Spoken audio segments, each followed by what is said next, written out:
Welcome back to another impactful episode of the PSDA podcast. This is Craig King, your favorite and only host with your favorite and sometimes only guest, Patrick Kelly. Welcome back, Patrick. Thank you, Craig. Happy almost holidays. Yeah, we're almost there, counting down the week, and I'm looking forward to it. I am definitely looking forward to it. Some time off. Yeah. A whole lot of football on TV. All my preferred teams are looking good right now. We did not have to go there, Patrick. We did not. Craig, your team has made it to the Super Bowl in the last 20 years. Yeah. Mine has not. Very true. Very true. But it's okay. Shout out to my South Carolina State Bulldogs. We lost the Celebration Bowl, but you know what? But I'm you not made upset. it. We made it.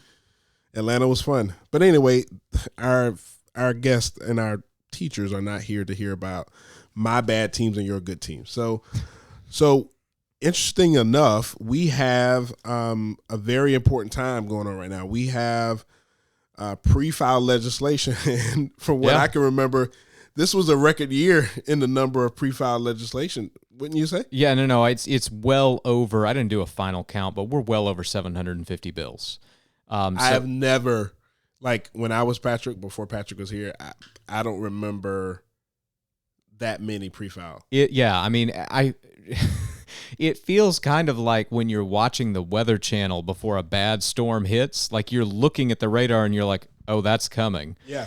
But you still got a little bit of time to get ready. So here we are, South Carolina. Look at the radar. There's a lot of bills in the forecast. Yeah, and before you talk about some of the prefiled legislation, kind of talk about the process thereof. Yeah, so the General Assembly, as we talked about, I believe, I don't know if we've done a podcast since the General Assembly organized itself. Did we do one? Nope. Okay. Didn't. So the General Assembly, the entire General Assembly was elected in November on Election Day, and they came back to Columbia in the first week in December to organize themselves. So they elected leadership.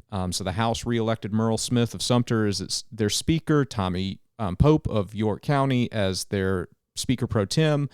They named committee chairs. Shannon Erickson from Beaufort is still the Education and Public Works Chair. Bruce Bannister from Greenville is still the Ways and Means Chair. And the Senate did the same thing. No real changes in Senate leadership to speak of. And so they organized themselves all the way down to picking out the desks that they're going to sit at for the next 2 years, which is always a fascinating process to watch play out. But they also had an opportunity, the House 2 days over a 2-week period, and the Senate a singular day, to pre-file legislation. And so what that means is the General Assembly is going to come into session on January 14th, 2025, and on that day they can start the official business of legislating, of reviewing bills. They could not do that in their organizational session because they're not in session yet under the state constitution. But by pre-filing bills, members can get legislation started in the legislative process day one on January 14th. So they can start holding subcommittee hearings, they can start holding votes, they can move bills. And so that's really what pre-filing is. It's an opportunity to jump, potentially, to the front of the queue. It's an opportunity for members to signal what their priorities are and maybe to fulfill some campaign promises. And it's an opportunity for leadership in both chambers to really articulate what the agenda is going to be at the outset of the session. So, when we're looking at pre-filed legislation, 500, 600, 700 pieces of legislation, talk about the likelihood of all 700 actually. Zero. That's not happening. Yeah, it's not happening. So talk about that because, oftentimes we'll see pre-filed legislation show up in news, in news articles and in stories and say, hey, Representative or Senator so-and-so has proposed X, Y, and Z, and it becomes an article. It becomes, shared on social media, and it has one sponsor, the person who authored the bill. Yep. And so talk about the likelihood of that. You already said zero, but talk about why it's zero. Yeah, it's zero because the most finite and important resource in the legislature is the same as the most finite and important resource for educators. It's time. The legislature is only in session for 18 weeks, 3 days a week. And there's only so many hours in a day. Yeah. And so, if these bills work through multiple stages of subcommittee, committee, floor, subcommittee, committee, floor, conference committee, all that takes time. And so literally there's not enough minutes in a legislative session, even over a 2-year General Assembly, to move 750 pieces of legislation using the process that our General Assembly uses, that provides for opportunities for public feedback, that provides opportunity for all 170 legislators to present amendments and have their voice heard. They just don't have time. Yeah. And so at PSTA, what we're really focused on is, we want to see pre-filed bills because it gives us an idea of what are priorities for individual legislators. But we're, especially out of the gate in January, paying the most attention to 2 types of bills. Those are bills that are continuation of unfinished work from prior sessions. So bills that in 2024 made it close to the finish line but didn't get there. And then we're looking at bills that are filed by leadership in the various chambers, committee chairs, the Speaker of the House, the Senate Majority Leader, Senate President, because those individuals, as representatives of their party, of the chamber, are going to have greater capacity to get their priorities moving. Makes a ton of sense, Patrick. So talk about some of the things that did pop up in pre-filed that you want to bring attention to our members. Yeah, so in the realm of unfinished business from 2024, there were a couple things pre-filed that are big-time priorities for PSTA that we advocated for last time, and we hope to see across the finish line. Senator Tom Young refiled his bill to provide work experience credit to individuals who enter the teaching profession with prior related work experience. The example we used in the past is a chemist who's been working in a lab who decides after 5 or 6 years they want to go into teaching. This would give them an opportunity to come in at something higher than step 0, which provides greater opportunity to recruit those kind of individuals so their starting salary in teaching could be more competitive with the private sector. Representative Patrick Haddon reintroduced a bill dealing with providing time to play to students in kindergarten through 8th grade. That was something that PSTA was engaged in 2024 and got to a pretty good place. And there were a lot of legislation reintroduced in the House dealing with protection of children on social media that PSTA advocated for strongly. We're excited to see those bills back into the mix. But there's one bill that was refiled that is top priority for PSTA, and that's the Educator Assistance Act from Representative Shannon Erickson, the chair of the House Education Committee. Yeah, and I'm happy to see that last one because I've heard from numerous teachers inquiring about that.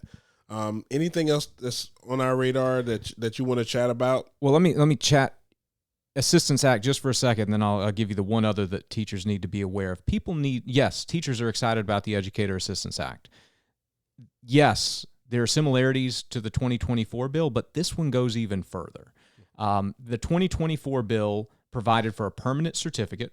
It's no more 5-year recertification paperwork. You still have to do PD. You still have to do training. You just don't have to submit the darn paperwork and find the certificates after 5 years. Right. That's still there. Modifying the breach of contract provision in state law to reduce the penalty and to give the state board some discretion to look at individual educator cases, that's still in there. But there's some new elements as well. This bill would require districts to offer a sick bank to employees. Some districts do this, where employees can donate excess sick leave to their colleagues that may be facing a serious medical condition that they don't have enough leave for. But not every district does that. This bill would require districts to offer some sort of sick leave bank. This bill would require teachers to have 2 days of protected work time that is self-directed prior to the first day of school. No PD, no training, just data analysis, lesson planning, classroom decorating, all the prep. This bill would require districts to inform teachers of their teaching assignment at least 14 days prior to the start of the school year, and then require districts to provide teachers with adequate notification prior to reassigning a teacher mid-year if that happened. And we've seen some districts in South Carolina over the last few years that have reassigned a teacher in less than 12 hours. That's just not appropriate. Right, it's not. And so it's exciting to see this bill in the mix, but I'm telling you, teachers, you got to get engaged on this bill because there's some opposition to it. Mm-hmm. And legislators need to hear from teachers this is a priority. PSTA staff are telling legislators, but legislators need to hear from their constituents, so get engaged. Especially because when I hear the extension of what was done last year, proposed last year, the word that creeped in my mind, Patrick, was retention. Yes, if I'm a teacher and that is implemented, I'm considering staying a few more years if I'm considering retirement or leaving the profession as a whole. In addition to the advancements in teacher salary. So, that's good. That's good. Yeah, the other thing that needs to be on people's radar is education scholarship accounts. The evergreen K-12 education policy in South Carolina, as PSTA members know, the existing education scholarship account program was reviewed by the state Supreme Court this fall. And the state Supreme Court struck down the ability of ESA dollars to be used for private school tuition, ruling that it violates Article 11 of the state Constitution. The leadership of both the House and the Senate have said it's a priority for them to reinstitute a pathway to use ESA dollars for private school tuition, and the Senate is already taking that to heart and moving quickly. They have held a subcommittee hearing on a bill, S-62, which has been introduced by Senator Hembry, that would amend the existing ESA program to try to address the state Supreme Court's concerns. The way they do that is instead of funding ESAs through the general fund, they would fund it through lottery scholarship funds. And the theory of action there is that since lottery scholarship funds are used to pay for scholarships to private colleges, then the state Supreme Court would allow for that to be used to pay for private K-12 education. I'm not one of the 5 members of the state Supreme Court. I don't know how they would rule on that, but that's the track that the Senate is going to take. But it largely maintains the existing program. It does not go to a universal program where everybody can get an ESA like the House passed last year. It also had some interesting components added to it. The one that really caught my eye would be the ability for a family to receive an ESA to attend an inter-district school other than the school you're zoned for. So think a public school district with a choice, like Richland 2, where I teach and live, has choice, but if you choose to go to a school other than your zone school, you got to pay for transportation or provide transportation. S-62 would let that family who's engaged in choice in a traditional school district receive an ESA from the state and then use that money to pay for transportation to go to the public school. That's kind of interesting because that transportation's always been a barrier for open enrollment programs. But that bill is going to fly out of the gate in the Senate. The Senate Education Committee will meet in full on January 8th. So that the bill can literally be on the Senate calendar on January 14th, the first day. This could be the first day in South Carolina legislative history where a bill gets debated day one of Senate. I'm sure it's happened before, and I just don't know. But it's pretty significant, so people need to keep an eye on that, and PSTA will be informing members of the progress of that bill as it goes. Well, Patrick, thank you for that snapshot in what's to come. Not just in pre-files, but in January in the new legislative session. Anything else before we close for the holiday break? No, I just hope everybody gets some rest and relaxation and a chance to recharge because, as every educator knows, January comes at you fast. Yes, well, we know our 2 million subscribers, wishful thinking, will listen to this before break, but we thank you for being PSTA members, and those that aren't PSTA members, we hope that you consider joining PSTA. And those of you that are supporters of public education and might not be teachers, we appreciate you for engaging in our podcast. Share this, download, and listen to it wherever you listen to your podcast. This has been another impactful episode of the PSTA podcast. I'm Craig King, your host, along with your favorite guest, Patrick Kelly. See you next time.